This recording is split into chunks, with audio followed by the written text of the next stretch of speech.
सर्वनाम की जो श्रृंखला चल रही थी उस श्रृंखला में हम जो है सर्वनाम का जो अंतिम भेद है निजवाचक सर्वनाम, उसके बारे में आज हम विस्तृत चर्चा करेंगे। इसके बाद में सर्वनाम से संबंधित कुछ और विशेष प्रकार के जो नियम हैं उनके बारे में भी आपको यथासंभव अधिकतम देने का प्रयास करेंगे। तो इसी श्रृंखला में देखिए आप निजवाचक सर्वनाम। अब जिसे नाम से पता चला निजवाचक, निज का मतलब होता है स्वयं, जो सर्वनाम कर्ता स्वयं अपने लिए जिन सर्वनामों का प्रयोग करता है, यानी जिन सर्वनामों का प्रयोग कर्ता स्वयं के लिए करता है वह निजवाचक सर्वनाम होते हैं। तो इसकी डेफिनेशन देखिए, परिभाषा देखिए, निजवाचक होता क्या है, इसकी अवधारणा को समझने का प्रयास कीजिए। ऐसे सर्वनाम शब्द जिनका प्रयोग कर्ता के लिए या कर्ता के साथ अपनत्व प्रकट करने के लिए किया जाता है वे निजवाचक सर्वनाम कहलाते हैं। तात्पर्य क्या है इसका देखिए, ऐसे सर्वनाम शब्द जिनका प्रयोग कर्ता के लिए या फिर कर्ता के साथ जो अपनत्व प्रकट करने के लिए गए, या तो कर्ता के लिए या कर्ता के साथ अपनत्व का भाव प्रकट करने के लिए इन सर्वनामों का प्रयोग किया जाता है। दूसरे शब्दों में हम इसको कह सकते हैं कि कर्ता जिन सर्वनामों का प्रयोग अपने लिए करता है, स्वयं के लिए करता है, वे सब निजवाचक सर्वनाम कहलाते हैं। जैसे आप, स्वयं, अपने आप, खुद, स्वतः, निज आदि सारे के सारे क्या हैं, निजवाचक सर्वनाम कहलाते हैं। जैसे उदाहरण से स्पष्ट हो जाएगा, मैं अपने आप कार्यालय ढूंढ लूंगा। यहां पर मैं जो है वह उत्तम पुरुषवाचक सर्वनाम है। और अपने आप क्या आया, अपने आप ये किसके लिए प्रयुक्त हुआ, मैं के लिए हुआ।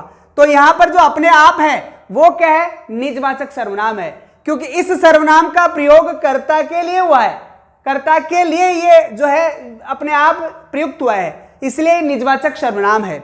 ऐसे दूसरा उदाहरण देखिए, आप स्वयं चलकर निरीक्षण कर लीजिए। यहां पर आप क्या है, यहां पर आप मध्यम पुरुषवाचक सर्वनाम है, और ये जो स्वयं है वो किसके लिए प्रयुक्त हुआ है, आपके लिए प्रयुक्त हुआ है। अतः ये स्वयं क्या हो गया, निजवाचक सर्वनाम हो गया, क्योंकि आप जो करता है, मध्यम पुरुषवाचक जो करता आप है, उसके लिए स्वयं का प्रयोग हुआ है, उसके साथ इसका प्रयोग हुआ है, उसके लिए इसका प्रयोग हुआ है, इसलिए ये क्या हो गया, निजवाचक सर्वनाम हो गया। तो इससे स्पष्ट हो गया, इसकी अवधारणा आप पूरी तरह से आपके समझ में आ गई होगी, पूर्णतः स्पष्ट हो गया कि जिन सर्वनामों का प्रयोग कर्ता के लिए या कर्ता के साथ अपनत्व का भाव प्रकट करने के लिए किया जाता है, या फिर जिन सर्वनामों का प्रयोग कर्ता स्वयं अपने लिए करता है, वे सारे के सारे निजवाचक सर्वनाम कहलाते हैं। अब इस पे एक विशेष बात है, नोट कीजिए।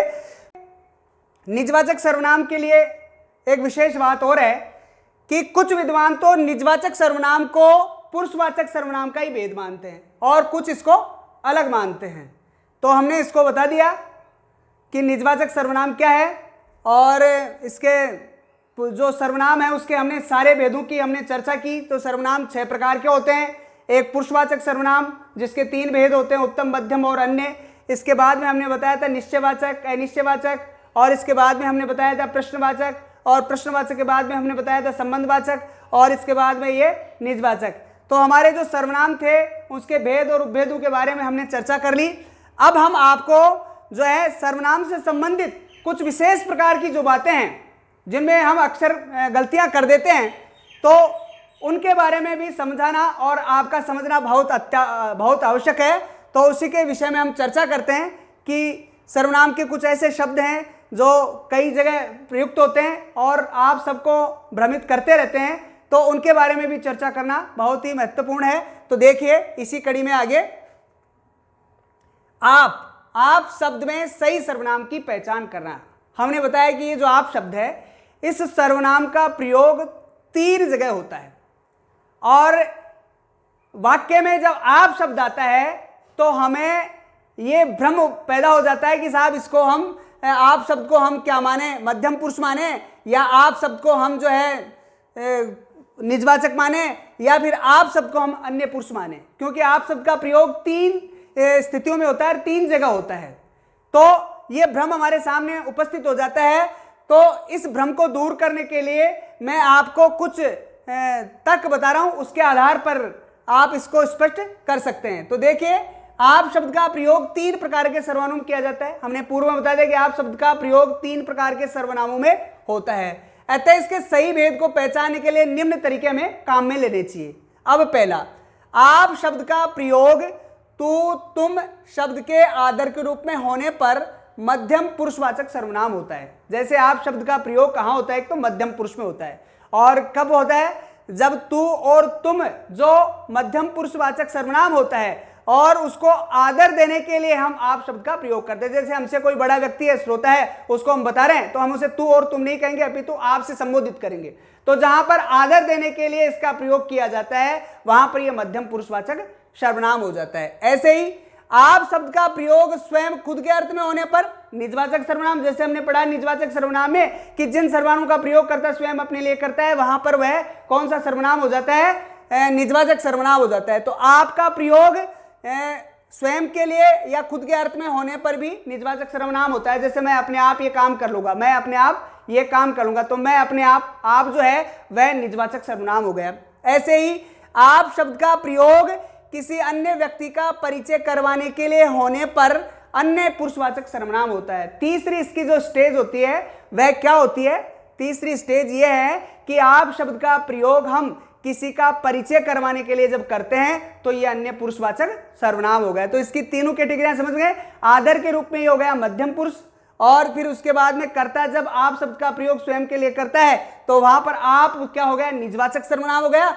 और यदि हम किसी का परिचय करवाने के लिए परिचयात्मक रूप में जब आप शब्द का प्रयोग किया जाता है तो वह अन्य पुरुषवाचक सर्वनाम हो गया।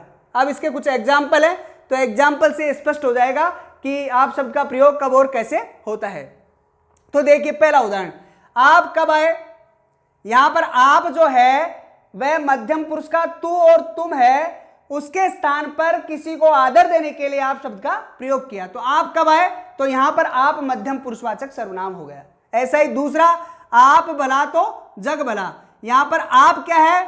यहां पर आप निजवाचक सर्वनाम है, तो यहां पर ये निजवाचक सर्वनाम के रूप में इसका प्रयोग हुआ है।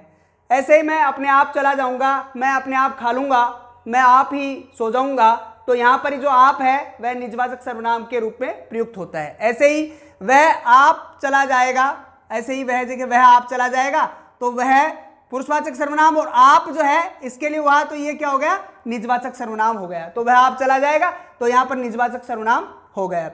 ऐसे ही नरेंद्र मोदी भारत के प्रधानमंत्री हैं, आप एक चतुर वक्ता हैं। अब यहां पर आप जो है वह परिचयात्मक रूप में प्रयुक्त हुआ है, इसलिए यह अन्य पुरुषवाचक सर्वनाम हो गया। यहां पर नरेंद्र मोदी हमारे सामने नहीं है, बल्कि वो अन्य पुरुष हैं, और इन नरेंद्र मोदी जी के लिए ही आप शब्द का प्रयोग हुआ है परिचय के रूप में। तो ये क्या हो गया?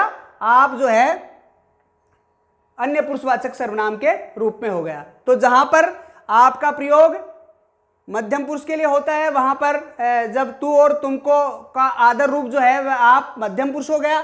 ऐसे ही कर्ता जिन सर्वनाम का प्रयोग अपने लिए करता है तो वहां पर वह निजवाचक सर्वनाम हो गया, और जहां पर किसी का परिचय करवाने के लिए आप शब्द का प्रयोग किया जाता है तो वह क्या हो गया? अन्य पुरुषवाचक सर्वनाम हो गया। ऐसे ही मंच पर बैठे हुए कोई व्यक्ति हैं और उनका हम परिचय कराते हैं कि जो हैं ये रामा किशन जी हैं, आप हमें हिंदी पढ़ाते हैं, तो वहां पर ये परिचय के रूप में हो गया। तो जहां पर परिचय के रूप में होता है वह अन्य पुरुषवाचक सर्वनाम होता है। तो अब हमें यह पूर्णतः स्पष्ट हो गया है, पूरी तरह से समझ में आ गया होगा कि आपका प्रयोग कब और कहां होता है, और कौन कौन सी जो है इसकी स्थितियां होती हैं जहां पर इनका प्रयोग होता है, और इसको हम कैसे समझे। तो यह पूर्णतः स्पष्ट हो गया है। अब आगे हम लेके आएंगे ये वह वे, इनके प्रयोग भी जो है 5 प्रकार से होते हैं, उनके बारे में भी हम अगला जो वीडियो लेके आएंगे उसमें उसके बारे में विस्तृत चर्चा करेंगे। तब तक के लिए आप हमारे इस चैनल को सब्सक्राइब करें और इसे लाइक और शेयर करें।